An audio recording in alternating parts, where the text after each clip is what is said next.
لا إله إلا الله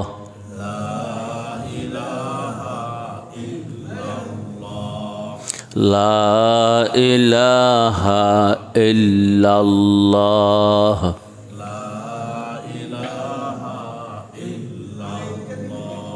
لا إله إلا الله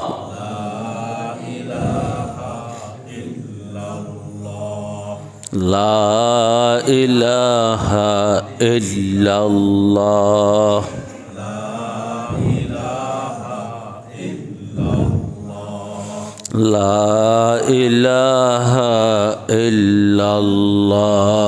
إله إلا الله لا إله إلا الله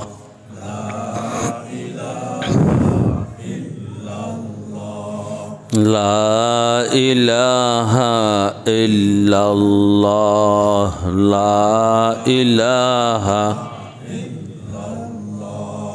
لا إله إلا الله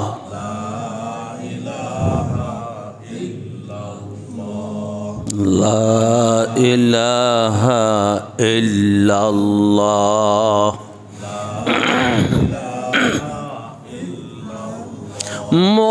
মুহাম্মাদুর রাসূলুল্লাহ সাল্লাল্লাহু আলাইহি ওয়া আলা আলিহি ওয়া আসহাবিহি আজমাইন। উপস্থিত আমার ইমানি ভাইয়েরা, এটা 2025 সালের প্রথম জুমা। 2025 সালের প্রথম জুমা। আরেক দিক দিয়া রজব মাসের প্রথম জুমা। আল্লাহ এই 2025 সালকে তুমি বরকতময় করে দাও। সমস্ত বিপদ আপদ থেকে আমাদেরকে রক্ষা করো। আমাদের জীবনটাকে তুমি লম্বা করে দাও। আমাদেরকে ইবাদত বন্দেগী করার তৌফিক দান করো।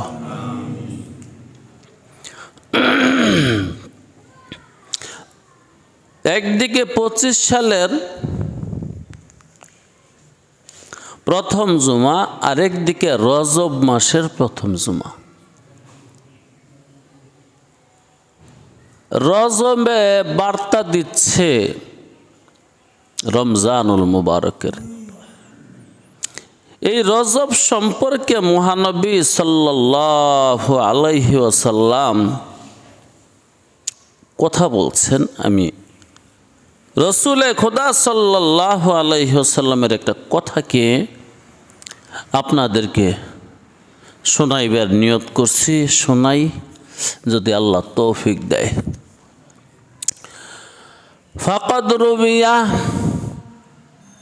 আন্নান নাবিয়্যা সাল্লাল্লাহু আলাইহি ওয়াসাল্লাম কানা ইযা রাআ হিলাল রাজব ক্বালা আল্লাহুম্মা বারিক লানা ফি রাজব ওয়া শাবান ওয়া বাল্লিগনা শাহরা রমাদান ওয়া আ'ইন্না আলা সিয়ামি ওয়াল কিয়ামি ওয়া হিফজিল লিসানি ওয়া গাদ্দিল বসর ওয়া লা তাজআল হাজ্জানা মিনহুল জু'উ ওয়াল আতশু ফামান লাম ইয়াজরা ফি রাজব ওয়া ইয়াসকি ফি শাবান ফাকাইফা ইয়াসহাদু ফি রমাদান। রজব মিনাল আশহুরিল হারাম ওয়া ইন্না মাহসুলাকাল্লাযী সাতাজনিহি ফি রমাদানা ইয়াবদাউ বাদরা বুদুরিহি মিনাল আন আও কামা ক্বালা আলাইহিস সালাতু ওয়াসসালাম।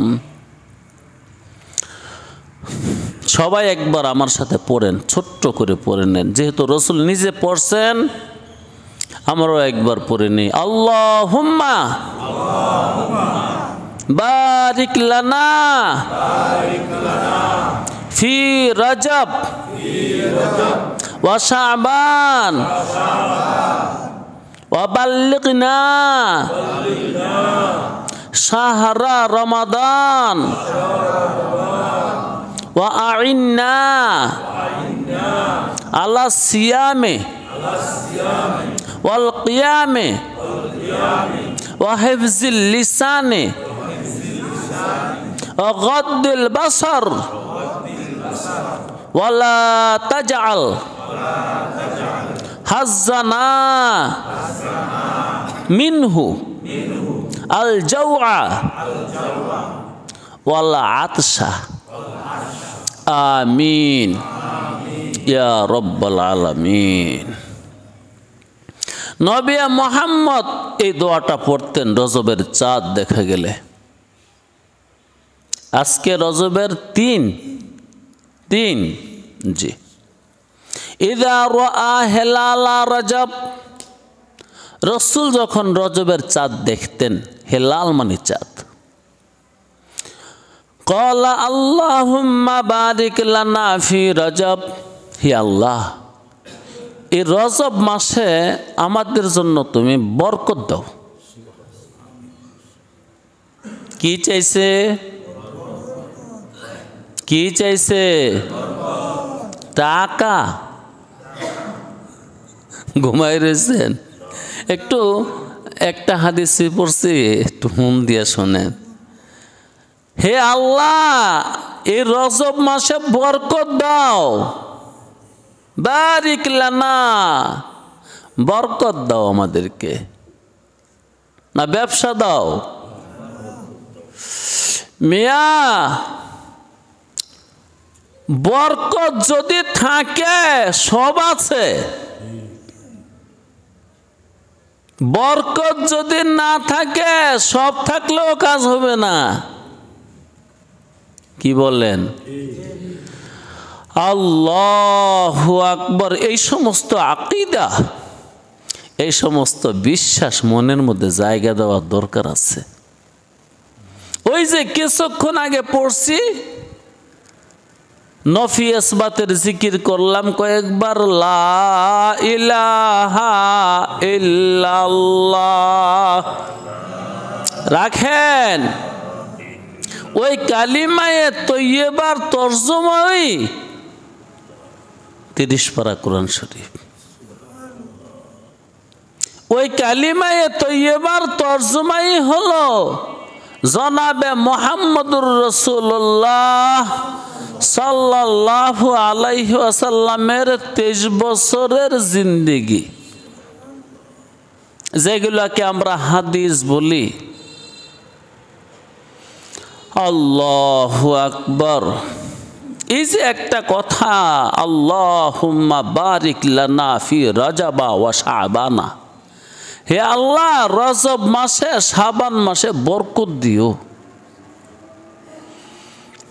বরকতের দরকার, বরকত। বরকত যদি থাকে আর সমস্যা হবে না দোস্ত। বরকত যদি না থাকে সমস্যার কোনো কুল এবং কেনারা থাকবে না। তখন আমি আর আপনি হয়ে যাব অকুল দরিয়ার মাঝি। নদীর কুল নাই, কেনার নাই, নাইকো দরিয়ার পাড়ি।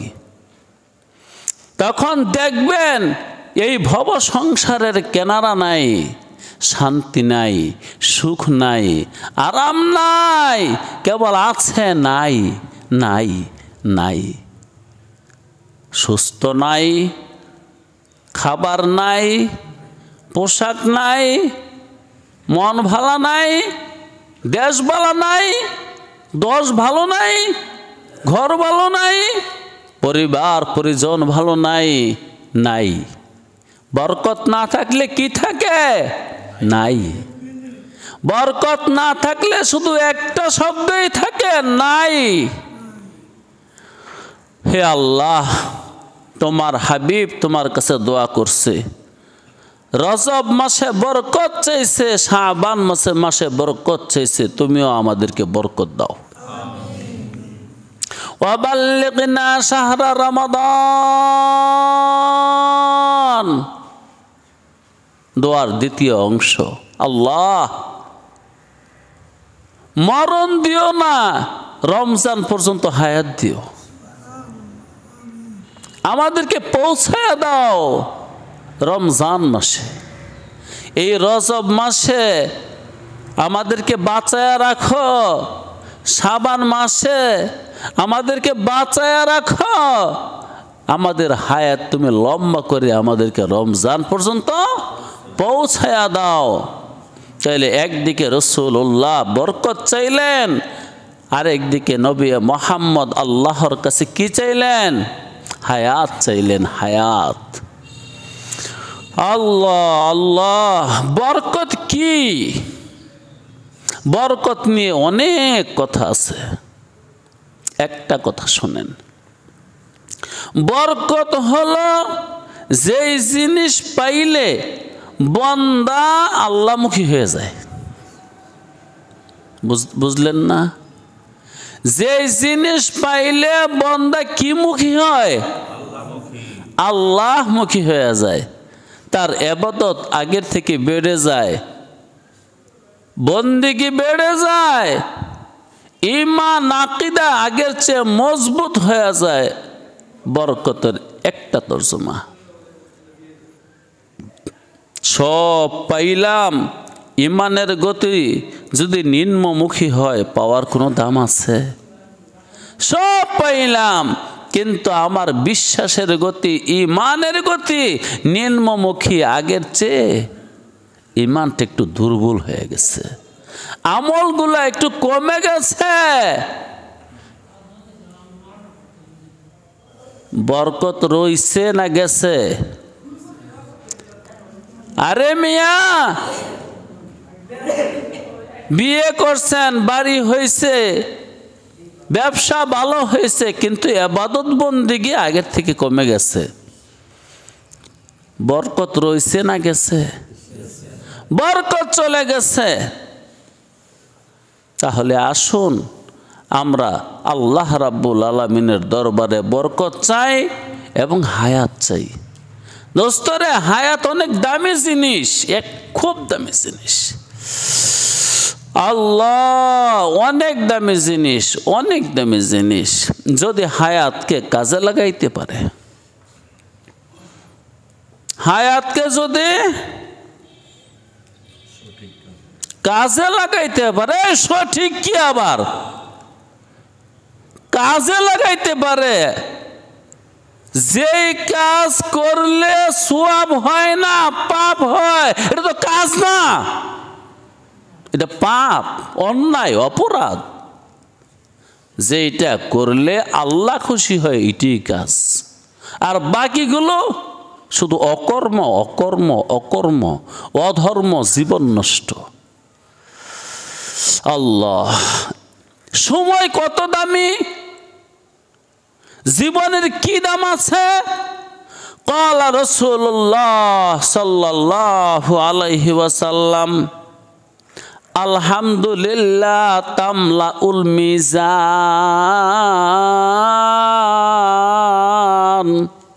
যার জবান দিয়ে একবার বের হয়েছে আলহামদুলিল্লাহ, মিজানের পাল্লা বাড়ি হওয়ার জন্য একটা শব্দ যথেষ্ট।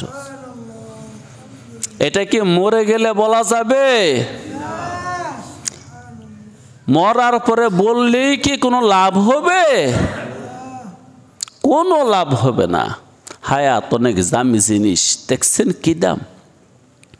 হায়াতে জিন্দিগিতে তুমি যদি একবার বলতে পারো আলহামদুলিল্লাহ, তোমার মিজানের পাল্লা সওয়াব দিয়া বাড়ি হয়ে যাবে, আর তোমার পাপের পাল্লা পাতলা হয়ে যাবে। জীবন অনেক দামি জিনিস রে ভাই। ওয়া সুবহানাল্লাহ ওয়ালহামদুলিল্লাহ তামলাআনে মা বাইনাস সামাই ওয়াল আরদি। সুবহানাল্লাহ আলহামদুলিল্লাহ, এই তসবিহগুলো পড়লে, একবার পড়লে এত সওয়াব হয়, আসমান আর জমিনের মাঝখানে সওয়াবে ভরে যায়, কোনো ফাঁকা জায়গাই থাকে না। জীবনের দাম আছে, কত দাম। একবার সুবহানাল্লাহ বললে ওই বন্দাকে আল্লাহ এত নেক দেয় মিয়া। বুখারী শরীফের হাদিস। কি কিতাব? বুখারী। একবার সুবহানাল্লাহ বললে আল্লাহ এত নেক দেয়, আসমান থেকে জমিন পর্যন্ত যে খালি জায়গাগুলো দেখেন বা না দেখেন, ফাঁকেই থাকে না। তাই আবার বলি সুবহানাল্লাহ। এত নেকের কি দরকার? নেকের দেশে গিয়া দেখো কি দরকার হয়। আল্লাহ, যার 1 লক্ষ 2 লক্ষ টাকা আছে, 1 কোটি 2 কোটি টাকা আছে, 100 কোটি টাকা আছে, 1000 কোটি টাকা আছে, ওই মানুষটাই মেল ফ্যাক্টরি কলকারখানা বন্ধ করে চুপ করে মসজিদে বসে রয়েছে। হ্যাঁ, কি করে? কেন? কি বিষয় কি? আরে বাবা, 1000 কোটি টাকার মালিক কি মাধবদী জমিনে নাই? ওই শুধু হাত পাও বুকে লইয়া মসজিদে বসে থাকে। কি করে? ওর মা তুই নষ্ট। সুবহানাল্লাহি ওয়া বিহামদিহি। ভাই, তুই আজকাল এমন এক দেশে বাস করস যে দেশে টাকার দাম আছে, এই জন্য টাকায় তোর পেট ভরে না। সামনে একটা দেশে যাবি যে দেশে নেকের কারবার চলবে, ওই দিন বুঝবি নেকের কি দরকার। আসেনি এমন একটা দেশ? বিশ্বাস হইছে? আল্লাহ জানে, কিন্তু ব্যবহারে বোঝা যায় না, কাজে কর্মে বোঝা যায়। নাই নাই, যা করবার এখানেই করো, আনন্দ ফুর্তি উল্লাস। মরণের পরে আর কিছুই বুঝি নেই। ওই দেশে গিয়া দেখো নেক ছাড়া কিছু চলে না, সেদিন বুঝবে নেক যে কত দরকার। নেক যে কত দরকার। আরেকটা হাদিস বলি, মহানবী সাল্লাল্লাহু আলাইহি ওয়াসাল্লাম বলেন, একটা মানুষ যদি জন্মের পরে সিজদায় যায়, ইবাদতে জীবন কাটায়, এই ইবাদত করতে করতে তার জীবনটা চলে গেছে, ওই মানুষটা কিয়ামতের মাঠে আফসোস করবে। কেন আফসোস করবে? নেকের দিকে চাইয়া বলবে, নেক কম হয়ে গেছে, আরো দরকার ছিল, নেক কম হয়ে গেছে, আরো দরকার ছিল। আল্লাহ পাক আমার চোখের সামনে যেই সম্পদ রাখছে, জান্নাত বিক্রি হইতেছে, যদি আরো নেক থাকতো জান্নাত আরো কিনে নিতাম। আল্লাহু আকবার। তো একবার সুবহানাল্লাহ বলার দ্বারা বন্দাকে আল্লাহ এত সওয়াব দেয়, আসমান থেকে জমিনের মাঝখানে কোনো জায়গা ফাঁকাই থাকে না। হায়াতের দাম আছে না নাই? তাই তো রাসূলুল্লাহ সাল্লাল্লাহু আলাইহি ওয়াসাল্লাম রবের দরবারে, যিনি হায়াতের মালিক, আল মুহয়ি আল মুমিত, তার দরবারে প্রার্থনা করছে, আল্লাহ বাল্লিগনা শাহরা রমাদানা, আল্লাহ আমাদেরকে রমজান পর্যন্ত হায়াত দিও। আপনারা হায়াত চান? আমি চাই। তো আসুন আল্লাহকে বলি, আল্লাহ আমাদের হায়াত বাড়ায় দাও, আল্লাহ আমাদেরকে বরকত দাও। কয়টা দোয়া করছে রাসূল? দুইটা শুনছেন। একটা হলো আল্লাহ বরকত দাও, আরেকটা হলো আমাদের জীবনটা লম্বা করে দাও। আরেকটা দোয়া করছেন, ওয়া আইন্না আলা সিয়ামে ওয়াল কিয়ামে ওয়া হিফজিল লিসানে ওয়া গাদ্দিল বাসার। আয় আল্লাহ আমাদেরকে সাহায্য করো, তৌফিক দাও, আমরা যেন রমজানের সিয়াম পালন করতে পারি, রমজানে কিয়াম করতে পারি, রমজান মাসে যেন জিহ্বাটা চুপ রাখতে পারি, রমজান মাসে যেন চক্ষুটা বন্ধ রাখতে পারি। কয়টা? সিয়াম, কিয়াম, হিফজুল লিসান, গাদ্দুল বাসার। রমজানে যেন 2 মাস আগে দোয়া শুরু করছে। কয় মাস আগে? কে দোয়া করতেছে এগুলা? রাসূলে খোদা সাল্লাল্লাহু আলাইহি ওয়াসাল্লাম। আয় আল্লাহ রমজান মাসে আমাদেরকে সাহায্য করো, আমরা যেন সিয়াম ও কিয়াম করতে পারি, রোজা থাকতে পারি, রাতের বেলায় নামাজ পড়তে পারি, লম্বা লম্বা নামাজ। আর কি করতে পারি? হিফজুল লিসান, আমার জিহ্বা দ্বারা যেন কোনো পাপ না হয়। আল্লাহ প্রথম 2টা হলো অর্জন, পরের 2টা হলো বর্জন। অর্জনের কোনো লাভ থাকে না বর্জন না থাকলে। আল্লাহ আল্লাহ, যারা রোগী, আমগো দেশে একটা রোগ না কি আছে, ওই তো মানুষদের দৌড় পড়ে। ফজরের নামাজ পড়লে পড়ছে, না পড়লে নাই, কিন্তু দৌড় ঠিক আছে। কি রোগ না এটা? ডায়াবেটিস। ঔষধ খাইতেছে, ইনজেকশন লইতেছে, লগে মিষ্টি ও ডেলি 1 কুড়ি খায়। কোনো কাজ হইব? ঔষধে পারবো? তোমার সিয়াম ও কিয়ামে তোমাকে উদ্ধার করতে পারবে না, তোমার জিহ্বা যদি হেফাজত না করো, তোমার চক্ষু যদি হেফাজত না করো। তাই রাসূলুল্লাহ যেমন 2টা জিনিস চাইছে দেও, আর 2টা জিনিস সম্পর্কে বলছে, আল্লাহ আমাকে 2 জিনিস থেকে হেফাজত করো। আমি যেন মিষ্টি না খাই, যেহেতু ডায়াবেটিসের ওষুধ খাই, আবার সকালবেলা 5 মাইল দৌড়াই, এর পাশাপাশি আমি যেন মিষ্টি থেকে দূরে থাকতে পারি। সিয়াম ও কিয়াম যেন রমজানে করতে পারি, এর পাশাপাশি জবানটা যেন আমি ঠিকঠাক রাখতে পারি, আর চক্ষু যেন ঠিকঠাক রাখতে পারি। যার জবান দরাজ হয়ে গেছে, জবান দরাজ হয়ে গেছে, লম্বা হয়ে গেছে, দোস্ত জায়গা মতন গিয়ে দেখবি পাতার খাতা খালি। বুঝেন নাই? আল্লাহ, জবান যার লম্বা হয়েছে সে কি করে?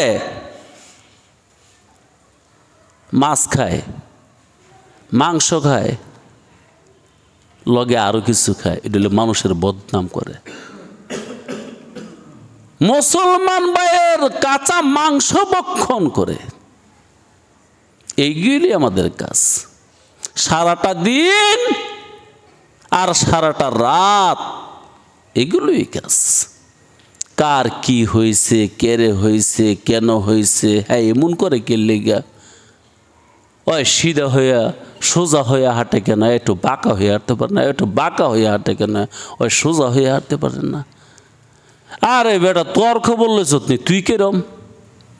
আরেকজন দিয়া দেখছো আমি যে হাঁটিও হাঁটা কেমন সুন্দর হয়নি, ঠিক হয়নি। গত রাত্রে ওই যে এক বুজুর্গের কথা কইছিলাম, এখনো আসছে বুজুর্গ। পরের বদনাম করা অত্যন্ত সহজ না খুব কঠিন কাজ? অনেক লেখাপড়া শিক্ষাবিদ্যার পরে বদনাম করতে হয়। হ্যাঁ, আর একজনের দোষ কইতে বদনাম করতে অনেক মেহনত লাগে না মজা লাগে? লেখাপড়া করুন লাগে? কিচ্ছু না।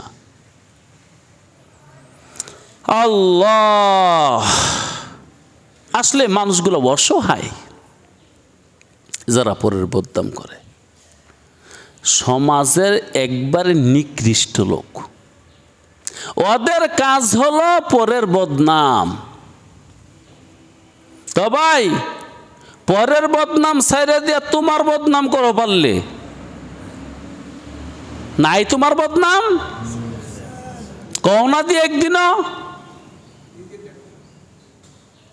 একদিনও তো শুনি নাই তোমার বদনাম যে আমার কিন্তু এই দোষ আছে, আমার বউর কিন্তু এই দোষ আছে, আমার ফোলার কিন্তু এই দোষ আছে, আমার সংসারে কিন্তু এই যায় ঝামেলা আছে। একদিনও না, একটা চাপটি মেরে তুই দিছে। আরো কয় শোনাইস না রে? পরের বদনাম ছেড়ে দাও, নিজে পারলে নিজের বদনাম করো। তুমি কতটুকু বেটা? পরের বদনাম করলে জিন্দিগি বন্দিকে ইজ্জত সম্মান নিচে নেমে যায়, আর নিজের বদনাম করতে পারলে ওই মানুষটাকে টপ টপ করে উঠতে যায়। এটাই স্বাভাবিক। যাই নিজের বদনাম করতে পারে যে আমার এই দোষ আছে, ওই টপ টপ করে উপরে উঠে। আর যাই পরের বদনাম করে ধস ধস করে এক সিঁড়ি নিচে নামে। তো রাসূলুল্লাহ দোয়া করছেন, আল্লাহ রমজান মাসে সিয়াম ও কিয়াম করব, এর পাশাপাশি যেন আমার জিহ্বাকে আমি হেফাজত করতে পারি। আরেকটা জিনিস গদ্দুল বাসার, আমি যেন আমার চক্ষুকে হেফাজত করতে পারি। আল্লাহ দুইটা জিনিস, একটা হলো কান, আরেকটা হলো চক্ষু। কান্দা শুনি, চক্ষু দিয়া দেখি, আর জবানদা বলি। লবে বন্ধ, গুসে বন্ধ, চশমে বন্ধ। তোমার কানটা বন্ধ করে ফেলো, তোমার চক্ষু বন্ধ করে ফেলো। হেসামউদ্দিন জিজ্ঞাসা করেন, হযরত কতদিন বন্ধ রাখতাম? লবে বন্ধ, গুসে বন্ধ, চশমে বন্ধ। তোমার কান বন্ধ করো, তোমার চক্ষু বন্ধ করো, তোমার জবান বন্ধ করো। মাওলানা রুমিকে হেসামউদ্দিন জিজ্ঞাসা করে, হযরত কতদিন? হেসামউদ্দিনকে বলে, লেখ, তানাবিনি নূরে হক রামা বখান্দ। তানাবিনি তানাবিনি তানাবিনি নূরে হক রামা বখান্দ। যতদিন পর্যন্ত তোর হৃদ মাজারে, তোর হৃদ কমলে, তোর অন্তরে নূরের ঝলক দেখা না যাইব, ততদিন পর্যন্ত বন্ধ রাখছে। কথা পরে কইস। আজকে কথা বলার লোক আছে, বেশ আছে, কিন্তু নূরওয়ালা না। আজকের কথা বলা ব্যবসা, ব্যবসা বাণিজ্য। যে নূরওয়ালা মানুষেরা যদি কথা বলতো আর বাকিরা যদি চুপ হয়ে যাইত, সমাজ, দেশ, দুনিয়া সুন্দর হয়ে যেত। দাওরায়ে হাদিস পরীক্ষা দেওয়ার আগে ট্রেনিং দেয়, কেমনে ওয়াজ করব। ওয়াজের ব্যবসা বানাইতেছে। লব বন্ধ, ঘুষে বন্ধ, চশমে বন্ধ, তানা বিনি নূরে হক রামা বখন্দ, তানা বিনি নূরে হক রামা বখন্দ। এই তিনটা জিনিস বন্ধ রাখতে পারলে একদিন দেখবা খোদার নূরে তোমার হৃদয়ের মধ্যে জলমল জলমল জলমল করে। সুবহানাল্লাহ, সুবহানাল্লাহ। তো রাসূলুল্লাহ দুইটা জিনিস চাইলেন, আল্লাহ রমজানে যেন সিয়াম ও কিয়াম করতে পারি, আর দুইটা জিনিস থেকে হেফাজতে থাকতে চাইলেন। একটা হলো আল্লাহ আমার জিহ্বা যেন যেখানে সেখানে ব্যবহার না করি, আমার চক্ষু দিয়ে যেন যা তা না দেখি। ওয়ালা তাজআল হাজ্জান মিনহু আল জুআ ওয়াল আতশ। আল্লাহ সামনে রমজান আসতেছে, এই দোয়াটা কয়দিন আগে করছে? কয়দিন? আল্লাহ সামনে রমজান আসতেছে, আমার রমজান যেন ক্ষুধায় পরিণত না হয়, আমার রমজান যেন পিপাসায় পরিণত না হয়। এর দ্বারা বোঝা গেল কিছু কিছু মানুষের রোজা তো রোজা নয়, উপবাস। কিছু কিছু মানুষের রোজা শুধুই পানির পিপাসা। তাই রাসূলুল্লাহ দোয়া করছেন, ওয়ালা তাজআল হাজ্জানা মিনহুল জুআ ওয়াল আতশা।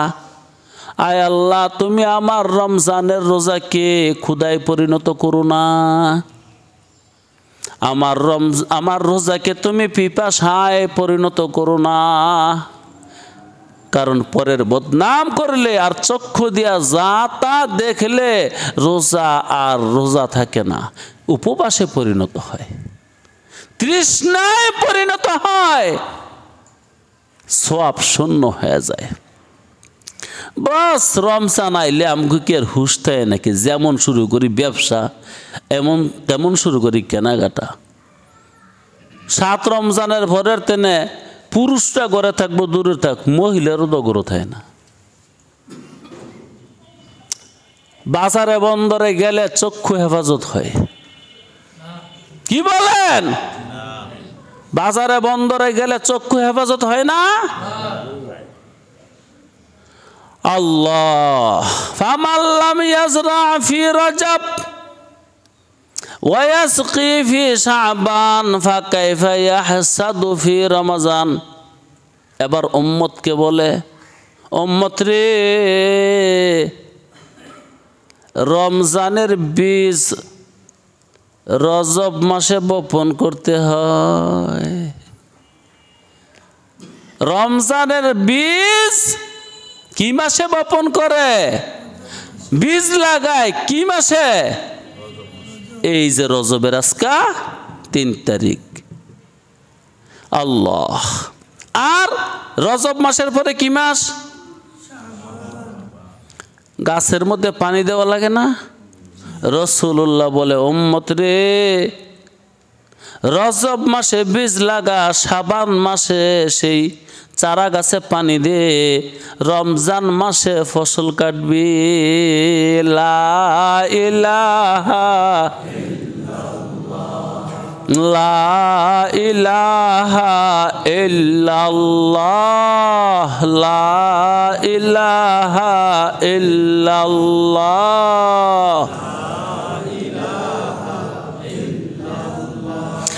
মুহাম্মাদুর রাসূলুল্লাহ সাল্লাল্লাহু আলাইহি ওয়াসাল্লাম। যারা সুন্নত পড়ছেন না, 4 রাকাত সুন্নত পড়েন।